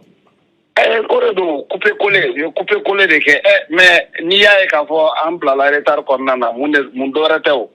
parce que n'aw taara ministre tɔmɔ carré kɔnɔ ka t'u ta te ni yɔrɔw ni fɛnw na ka n'u bila ministère kunna o de don a tilan bɛɛ ye stagiaire hali premier ministre yɛrɛ ye stagiaire ye donc an bɛ se ka taa ɲɛ o la cogo di maintenant ka fɛnkɛ bɔ yen nɔ effectivement k'an to salle de kɔnɔna na an y'a ye réseaux sociaux la bɔlɔlɔw sanfɛ k'a fɔ ko Badnaw n'o ye transition président ye k'a ye premier ministre y'a ka démission rendu a tilala ka reconduit bon a ti anw ɲɛna nin tɛ koba ye quoi nin tɛ foyi y'an ɲɛna mais o kan ka kɛ sababu ye mun b'aw ka aw lasigi kɔfɛ dɔɔni quand même hali ni Badnaw démissionnera an t'a lasigi kɔfɛ Gite e dusura nin ko in na sa dɛ dusu tɛ o an bɛ baara de la nous on a été élu pour ça. C'est vrai. Merci beaucoup Gite. Merci vraiment. vraiment. Ala ka sabati merci. Donc nous ye Moustapha Gite ye secrétaire aux revendications UNTM na amanya chez excellence il bora ka Gite ka kɔrɔfɔ mɛ donc UNTM bɛna taa grève la à partir de lundi fo ka se juma nata in ma dɔgɔkun kelen bɛna kɛ grève la banque bɛna datugu a y'a fɔ cogo min na frontière bɛna datugu ORTM bɛna datugu a y'a da sera service caman ma donc ani dɔgɔtɔrɔso donc nin bɛna na ni dekun belebeleba ye a ka kɔrɔfɔ la i ye mun faamuya la. Bon laɲini ninnu filɛ sariya don fasodenw ka hakɛ kan ka sabati u ka hakɛw kan ka lakana gouvernement n'a ye layiru mun ta kan k'o layiru timɛ c'est la continuité jamana kɔnɔ u bɛ ka laɲini mun kɛ laɲini 7 min n'u bɔra ka a ɲɛfɔ mɔgɔ si tɛ se k'a fɔ ko o jo tɛ laɲini ninnu na tiɲɛ don négociation don quand on va à la négociation o kɔrɔ ye k'a fɔ ko an sigilen t'a kan k'a fɔ an ka laɲini bɛɛ bɛ sabati mɔgɔ bɛ se ka taa négociation kɛ hali bɛ laɲini mun na k'a fɔ n b'a bila ka waati wɛrɛ ma kɔnɔ mais o bɛɛ bɛ dépend négociation cadre la o bɛɛ bɛ dépend négociation kɛcogo la ni a ma ɲa négociateurs dɛsɛra donc il faut mettre en place un autre mécanisme de négociation kɛcogo min b'a la bi parce que tiɲɛ don u bɛ ka taabolo min kan jamana baarakɛlaw ni jamana tɛ kɛlɛ kɛ ɲɔgɔn ye parce que jamanaden bɛɛ lajɛlen wasalan bɛ bɔ jamana baarakɛdaw de la donc ni degun nana o ni ɲɔgɔn cɛ sariya dun de don non seulement sariya mun don Mali sariya don mais duniya sariya de don k'a fɔ sariya b'u bolo ka nin baara in kɛ o kama i b'o tigi aw bɛ bɛn ko la de n'a ye aw bɛɛ y'aw bolo kuru k'a fɔ ko aw bɛ ɲɔgɔn bagabaga wala a bɛ ɲɔgɔn nasiran wali a bɛ dantɛmɛ wale dɔw kɛ a bɛ se ka na ni degun ye a bɛ na ni degun ye ka ɲɛsin jamanadenw ma ni jamanadenw degunna u b'u ɲɛsin jɔn ma u t'u ɲɛsin INTM ma u b'u ɲɛsin gouvernement de ma parce que anw bɛ gouvernement de sara k'u ka bɛn ni kelenya k'u ka baara taabolo ɲuman k'u sabati jamana kɔnɔ u fana b'a fɔ k'a fɔ anw bɛ anw jɔ ɲɛmɔgɔya kɔrɔ walasa an ka se ka nin baara ninnu de kɛ donc ni dɛsɛ nana ɲɛ bɛ sin olu de ma mais an y'a fɔ an ka kuma kɔnɔ ni jamanadenw ma laɲini kɛ ɲɛmɔgɔw bɛ salaya jamana o jamana kan se tɛ mɔgɔw ye ka laɲini min kɛ o ye dictature kɔnɔna ye n'i bɛ dictature kɔnɔ k'a fɔ ko aw sago tɛ an bɛ hakilina fɛn o fɛn ta aw ka ɲɛtaga kama aw da tɛ don a la aw sago t'a la ni an ye mun kɛ o bɛ bɛn aw ma hali n'a ma bɛn aw ma aw ka fɔta t'a la o kama anw bɛ ɲɛtaga mun kɔnɔ an bɛ mara mun kɔnɔ maliyɛn ye démocratie nɛnɛ n'o ye liberté ye an bɛnna lafiya mun kan an bɛnna jo ani jo sariya mun kan o kɔnɔna na mɔgɔ bɛ se ka wuli k'i ka hakɛ ɲini gouvernement fɛ sariya kɔnɔ donc ninnu bɛ k'a fɔ cogo min na u bɛ k'a kɛ sariya kɔnɔ gouvernement tɛ se ka wajibi si da u kan a kɛra transition ye o a kɛra gouvernement démocratiquement élu ye o tɛ se ka u ka pouvoir de grève qui est garanti constitutionnellement mais aussi universellement donc o kɔnɔna na fo an ka ko ni hakili ta c'est vrai que degun bɛ na mais degun in kun ye mun c'est pour que lafiya dɔ kana c'est pour que an ka baarakɛlaw u kana kɔngɔ k'u to baara la jamanadenw ye pour que an ka baarakɛlaw ka siniɲɛsigi fana ka sabati baara diyayɔrɔ ye mun a k'i nafa cɛsiri diyayɔrɔ ye mun a k'i lafiya bon n'a fɔra ko dɔw bɛ ka bɛndiya kɛ forobafɛn na dɔw bɛ gɛlɛya kɔnɔ foroba baara la o t'i bɛn o de kama ni gɛlɛya nana ni laɲiniw wulila ka jɔ u bi dɔ bɔ gouvernement kan u bi dɔ bɔ mauvaise gouvernance la parce que nin revendication ninnu bɛ yen fo ka dɔw ka sabati a la donc ni o musaka bɛ bɔ yɔrɔ jumɛn a dɔ bɛ se ka bɔ aw bɛ gouvernement ka train de vie yɛlɛma de dunko juguya min bɛ gouvernement kɔnɔ dunko juguya min bɛ an ka foroba baaradaw la fo ka dɔ bɔ o de la walasa ɲɛtaga laɲini m'o kɛ pour que olu ka se ka sabati a wari tɛ bɔ sanfɛ ka bin mɔgɔ si poche kɔnɔ a bɛ bɔ an ka gɛlɛyaw de kɔnɔ a bɛ bɔ an ka yɛrɛ sabati de kɔnɔ a bɛ bɔ an ka dunko juguya fo an ka dɔ b'o la ka kɛ dunko ɲuman ye walasa sɔrɔ min bɛ kɛ a ka se k'an nafa donc o hakilina de don an tɛ jigin INTM na cogo si ka fɔ ko u y'u ka jo sariya ye maintenant négociation kɛcogo an bɛ se ka fɔ o kɛcogo man ɲa u ma bɛn ko la u ma ɲɔgɔn faamu donc an b'o ɲini gouvernement fɛ u ka segin o kɔ parce que fanga tɛ u tɛ se ka fanga foyi t'u bolo mun bɛ se k'u ninnu bali ka u ka laɲini kɛ. Merci excellence Dieu faga eri an tan tɛgɛ ma donc an bɛna hakɛto ɲini kɛ excellence fɛ a ka se ka kɔrɔfɔ laban kɛ ka ɲɛsin kanubaw ma an ye kunnafoni wɛrɛ sɔrɔ nka heure seli kɔnɔ an da tɛna se ka so ma ni o ye Ajiwan ye yakili b'a la Ajiwan donc Ajiwan ko nin wagati kɔni na ko wɛrɛ nana don ko kɔnɔ nka an bɛ taa n'a ye an kan ka kojugu kɛlɛ b'a sɔrɔ nka malheureusement heure ye an tan tɛgɛ ma donc an bɛ pan o kunna o sujet kunna inshallah k'a fɔ don nataw la an na don o sujet kɔrɔ excellence kɔrɔfɔ laban jumɛn b'i bolo ka ɲɛsin maliyɛnw ma minnu bɛ Mali kɔnɔ ani Mali kɔ kan. Bon Thierno kuma in kɔnɔna na an bɛna don waati min kɔnɔ sisan o ye kalafili nataw ye gouvernement ye chronogramme dɔw bɔ kalafili kama gouvernement yɛrɛ nana yɛlɛma mais fɛn min bɛ ne dusukun kan bi ni a ka di n ye n k'o fɔ o ye découpage mun kɛ o ye degun min da anw kan o ye degun min da jamanadenw kan nin t'o waati ye parce que degun caman mana fara ɲɔgɔn kan a bɛ laban fɛn min ma dɔw côté ko ɲuguɲugu bɛ ɲagaɲaga la wuli donc an ka ala ka an kisi ɲagaɲaga ma parce que o tɛ ɲuman ye jamana in ma an ye nin san 10 nin kɔ in an bɛ ɲagaɲaga de kɔnɔ jamana in sen talen bɛ an ma bi fɔlɔ nka an sen bɛ bolo la donc f'an k'an cɛsiri f'an k'an timinadiya découpage u y'a kɛ ka Welesebugu n'i ye Welesebugu jateminɛ anw tɛ cercle an ye arrondissement de mais cercle ka dɔgɔ Mali kɔnɔ ni fɛn min bɛ yen n'o tɛ Welesebugu la tribunal de première instance bɛ yen il y a 2 banques commerciales il y a 5 lycées privés il y a 1 lycée public il y a un centre de référence de santé de cercle il y a la brigade territoriale de la gendarmerie il y a le centre de protection civile il y a le commissariat de police il y a le camp de garde de Welesebugu donc lakana fan fan ani foroba baara fan fan nin baara ninnu dɔw bɛ yen Mali cercle dɔw bɛ yen a tɛ yen donc u nana k'a fɔ k'u bɛ Welesebugu bolodara cercle kan an ye sigi ka fɔ kɛ Buguni région bɛnna ka ko ka Welesebugu kɛ cercle ye o kɛra 2018 o sigi ka fɔ o sɛbɛnw taara ka na bila Bamakɔ transition nana u nana ka na k'u bɛ yɛlɛma wɛrɛ don la ka Welesebugu ta k'u bɛ t'u fara Selenge kan Dieu faga Welesebugu bɛ centre de la Welesebugu ni Selenge cɛ ye kilo 50 ani kilo 5 ye arrondissement hakɛ min bɛ nin kɔlɔlɔ kɔnɔ n'i y'a ta Kuruba arrondissement o ni Welesebugu cɛ ye kilo 50 Sanakɔrɔba arrondissement ni Welesebugu cɛ ye kilo 40 Sanakɔrɔ Jitumu o ni Welesebugu cɛ ye kilo 30 ani kilo 7 bon n'i ko k'i bɛ Sanakɔrɔba kɔ k'i pan Welesebugu kunna ka taa Selenge foyi tɛ Selenge u ma dɔgɔya tɛ dɛ mais Welesebugu bɛ cercle ɲɛ kuma tɛ olu ma donc k'a fɔ ko anw ka o sebagaya ni o baara mun kɛra Welesebugu ko k'o bɛɛ ta ko anw ka taa Selenge tiɲɛ na o tɛ mara taabolo ye mara tɛ kɛ o cogo la donc an y'a ɲini ministre fɛ u ka segin kɔ bon a nana kɛ yɛrɛ sa gouvernement wulila mais hali ni ministre in seginna tuguni an bɛ laɲini mun k'u fɛ an y'a da maliyɛnw tulo kan ka conférence de presse kɛ pour que maliyɛnw k'a dɔn degun min bɛ ka da anw ka population kan donc a ka kan n'i nana don kuma kɔnɔ n k'o fɔ kuma kuncɛ kuma na n bɛ lamɛnjɛkulu bɛɛ fo u k'a dɔn k'a fɔ ne bɛ yan cɛsiri de kama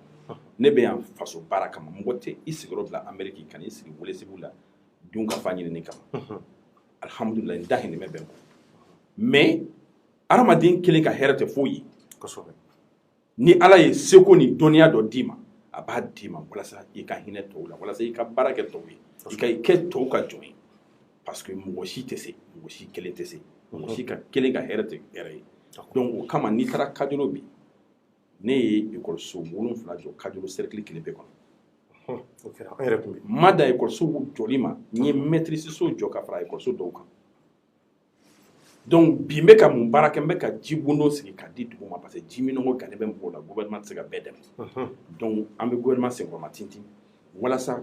kɔngɔ ni minɔgɔ ka se ka bɔ mɔgɔw la n bɛ tracteur fana ta ka di dugu 6 ma Mali kɔnɔ bi n ye tracteur 6 di dugu 6 ma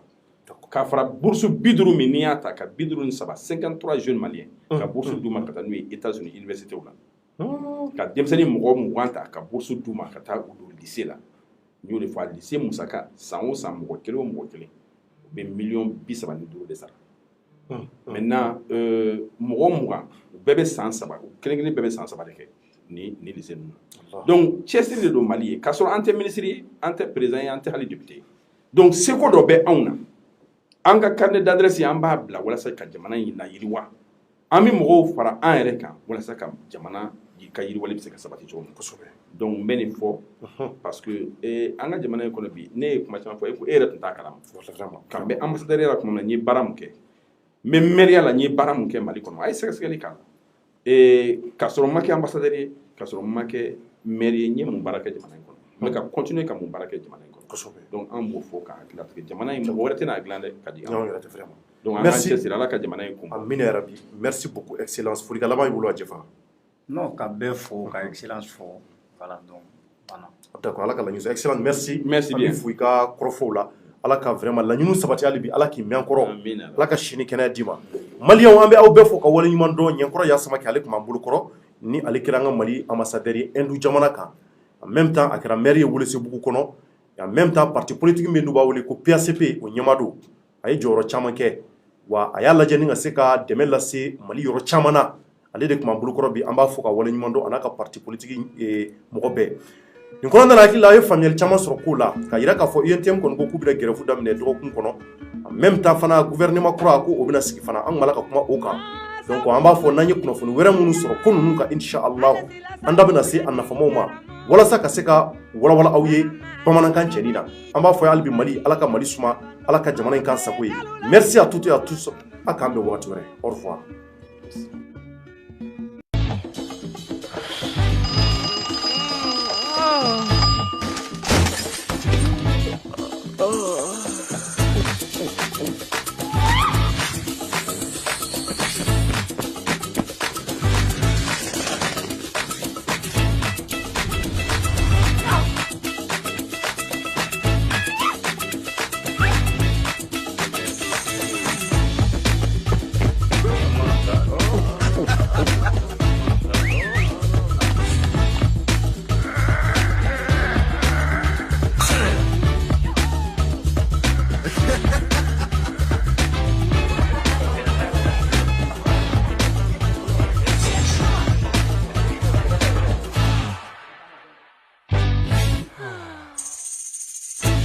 Double 7.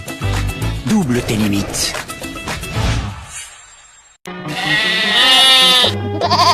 An balimaw su kana ko maa ni dɔnko cɛ baga kanubaw kɛrɛnkɛrɛnnen ɲɛna maa minnu ye saga kanu saga a dɔnbaw a furakɛlikɛlaw a gɛnba a n'a marabaw ani saga kanubaw foire belebele basigilen bɛ sen kan nin y'a siɲɛ filanan ye u ko min ma foire famasa a bi daminɛ mɛkalo tile 15 ka taa kunjɛ mɛkalo tile 22 place cinquantenaire ba joliba dala ko lamɛnbaw o ye Mali saga ɲɛtaa ye su o su min ye ɲɛnajɛw ye ani ɲɛnajɛkɛlaw olu bɛ fɔ ɲɔgɔn kɔ ka dɛmɛ kɛ o de ye commandeur Amara Gijira AMG Mahamadu Dukure Solomani Fofana Nouveau Soleil min ye Seku Magaji ye ani Tijani Darame nka min ye a mina a bonya a sigilen bɛ Bergerie Jakumba et frère kɔrɔ Baɲini Jakumba Sekukaw ka densɛbɛ min ye Demajala ye o talen bɛ ka di Madame Dambele Wulematu ka fɔ ɲɛma hakili to a la mɛkalo tile 15 ka taa bila tile 22 la min ye sagasi ɲuman ye sago baloko ɲuman ani saga yɛrɛ ɲɛdɔnni nin bɛɛ lajɛlen bɛ kɛ nin kɛnɛ kan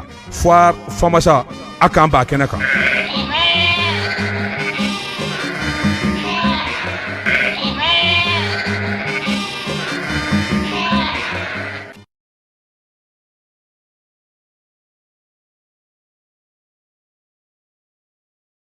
Association pour le développement durable des femmes du Mali, ADDF ale kɔni association ba ye an fɛ yan nɔ Mali kɔnɔna la i komi n'a fɔ a tɔgɔ yɛrɛ b'a fɔ cogoya min na min ka cɛsiri n'a ka laɲini ye Mali muso ka taa ɲɛ ye k'a ta ka hakɛw lakanani ma a ka kalanko fo ka taa se a ka baarakow bɛɛ lajɛlen ma ADDF ka baara hukumu kɔnɔna la sa u ye hakilina ta ka baara ɲuman caman boloda jamana kɔnɔna la kɛrɛnkɛrɛnnenya la Mopti yan fan fɛ Koroni Bankas mara la ni yɔrɔ kofɔlen ninnu na sa ADDF maaw kɔni ye sigi ka fɔ caman boloda ka kɛnɛ caman sigi minnu na dugutigilakaw a maakɔrɔw musow fara denmisɛnninw kan u bɛɛ lajɛlen min ɲan sɔrɔ waleyaw ka minnu kɔni bɛ ka kɛ kɔlɔlɔba ye musolakaw kan i n'a fɔ furu joonaw nɛgɛkɔrɔsigiw n'a ɲɔgɔnna caman kunnafoni ni ladilikanw caman dira kɛrɛnkɛrɛnnenya la musolakaw ma yaasa u bɛ se k'u ka musoyaw n'u ka densɔrɔw bɛɛ lajɛlen kɛ kɛnɛya kɔnɔna la Koroni Bankas mara sifinnakaw kɔni ye kunnafoniya ni ladilikan caman sɔrɔ yaasa u bɛ se k'u ka denmisɛnniya kɛ ka sɔrɔ u ma don fili caman na